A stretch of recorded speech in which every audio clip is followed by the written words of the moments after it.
Ang swerte ko naman, nakakuha pa ako ng labubo. Pangalan niya ay Hehe. Siya naman ay Haha. Hehe, haha, hehe, haha, hehe, haha, hehe, haha, hehe, hehe. Huwag niyo kukunan ito. Huwag niyo kukunan ito. Hindi ako nagbibiro. Sandali lang. Ay, ayaw. Bakit Tito ba? Boy! Oh. Tinetext, O Jan, ano ba? tinetext kita, hindi ka sumasagot, hindi ako mag-guess dito kung di mo ko sasagutin. Ang tagal na kitang tinetext, hindi mo ko sinasagot eh. Akala ko ang hoarder niyang labubo na yan, si Marian. Ikaw pala. Ang dami kong kailangan bilhin para sa Pasko, magre-regalo ko. Sabi ng lahat ng mga distributor dito sa Maynila, dito sa Pilipinas, kinord mo na lahat, binili mo na, ano ka ba? Jan, sandali lang. Hehe, haha, hehe, haha. Okay, Tito matatakot Boy! Okay, matatakot. Ang galing mong acting. Ikaw daw ang nag-hoard. Ayaw. Sinabi ng lahat ng distributor dito sa Pilipinas, binili mo na lahat. Ano ka ba? Dinadaan mo ako sa pagiging General Luna. Ito. Ito. Tama. Dito ko. paano? Ito. Ito. Ano? Sagutin mo ako. Okay. Labubu o kalayaan, bayan o sarili, pumili ka! Ay, ang hirap. Magandang hapon, Pilipinas at buong mundo. Welcome, John Arcia. Maraming salamat. Wow. Nakakapagod at nakakakaba pala maka-eksena ang isang John Arcia. Please. Maraming salamat, Cecil, for lending me your labubus. Hay, nako. Kumusta? Mabuting mabuti, Tito Boy. Pag ika'y tinatawag na isa sa pinakamahusay na artista dito sa ating bansa, ano yon? Ano ang dating nun sa'yo? Hindi ko alam, no? Hindi ko alam sagutin yung sinasabi mo sa akin ngayon, Tito Boy. Dudugtungan ko pa. At alam mong totoo. Well, dahil siguro sa mga accolades, sa mga achievements, sa mga awards, kung doon ko i-gauge, somehow, like halimbawa ngayon, ako yung nakakuha ng Volpi Cup na sa lahat ng mga actor, halimbawa dito sa Southeast The Asia, first in Southeast pinaka-first, at ang natalo ko si Benedict Cumberbatch, si Antonio Banderas, si Tim Roth. So parang somehow, kahit nakakahiyang mag-brag, pero oo nga yata. Di ba? Parang may ginagawa yata akong tama. Oo, ganon. Ang dami-daming estilo ang iyong pinagdaanan. Tapos, napaka-diverse ng mga roles na iyong ginampanan. Pareho sa teatro, sa telebisyon, at saka sa pelikula. Paano yun? Do you stick to a style? Do you stick to a process? How do you attack roles? Dumating kasi yung point, Tito Boy, na I realized, and you will realize, na makaka-create ka pala ng sarili mo. Ito palang lahat ng to guide lang. Ito ang lahat ng mga nabasa mo kay Stanislavski, nabasa mo sa lahat ng mga ito sila. Experience nila yun as a human being. Halimbawa, let's go to the famous line of De Niro. You talking to me? Tagalog natin. Okay. Kinakausap mo ba ako? Sa iba't ibang emosyon na ang hugot ay sa iyong karanasan. Yes. I mean, give me different emotions while talking to the camera and saying, kinakausap mo ba ako? How would you do it? Kinakausap mo ba ako? Kinakausap mo ba ako?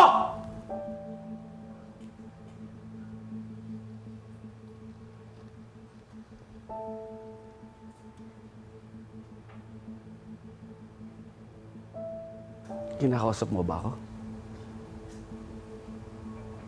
Kinakausap mo ba ako?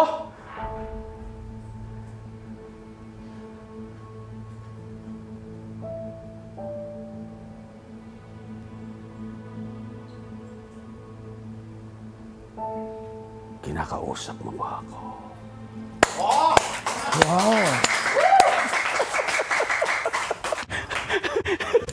Galing-galing.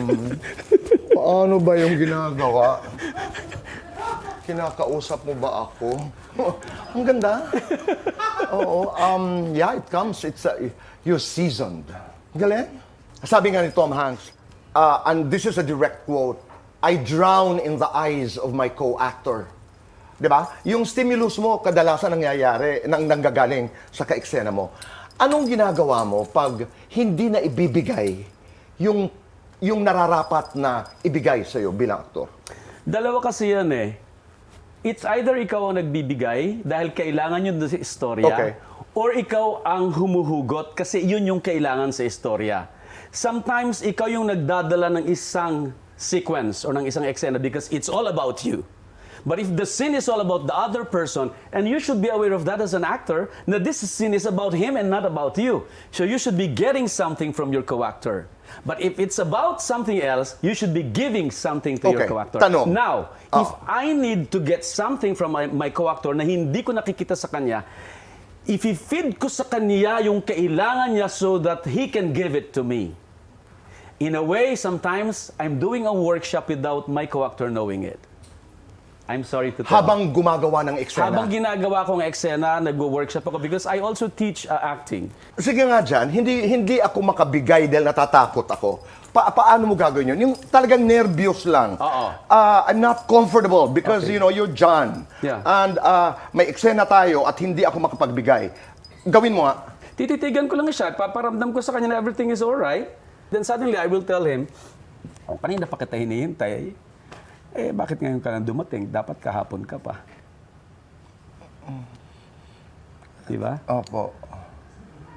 Salamat po. Are you okay? Nagagalit po kayo? Well, kung ang eksena naman ay nagagalit, sa umpisa pa lang, ipaparamdam ko na sa kanya na everything is okay. Pero kahapon pa kita hinihintay dito, hindi ka dumating! Sorry po. Kat, hindi ko kaya. Pwedeng gano'n, no? Do you consider General Luna, please, General Luna as a pivot? I mean, a kind of pivot sa iyong karera?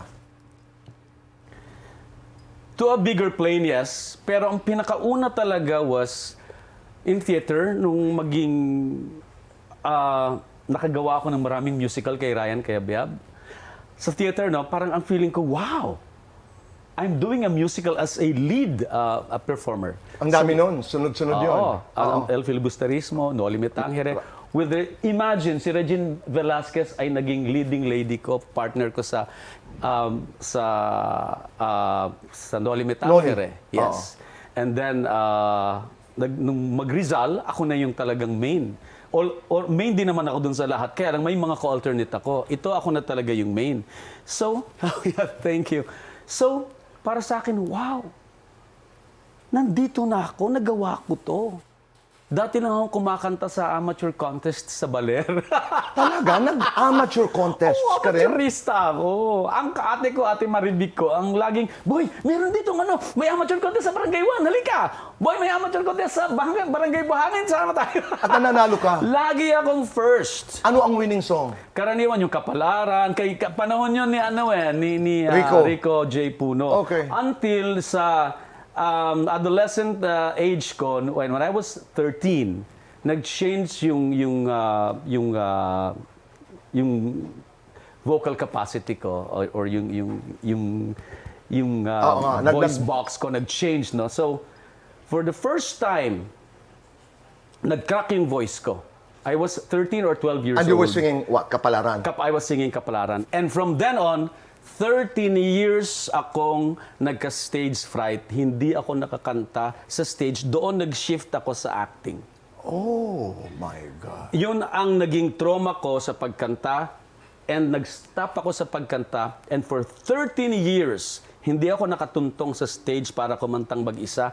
Nanginginig ako, kailangan may kaduet ako. So naging assistant to choir master ako sa Baler Aurora kasi hindi na ako makakanta. Nag-shift ngayon since alam kong may passion ako sa singing saka sa performance, napunta sa acting.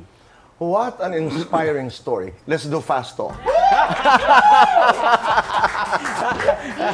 Let's do fast talk. At sa kakatuwaan lang, let's do this nga. You can take on any character in different characters, John. My God, I mean, you can do anything, di ba? Let's do fast talk. John, talent or attitude? Attitude? Magaling, masipag. Masipag? Looks or charisma? Charisma? Matapang, magalang. Matapang. Tahimik, madaldal. Tahimik? Maginoo, medyo bastos. Medyo bastos. Nang iiwan, iniwan. Iniwan? Bayan, sarili. Bayan! Bida kontra bida. Pareho! More awards, more pera. Pareho! Guilty or not guilty? Nanligaw sa kapwa-artista.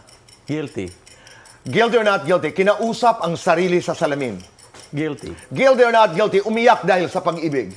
Super guilty. Guilty or not guilty? Naagawan ng role.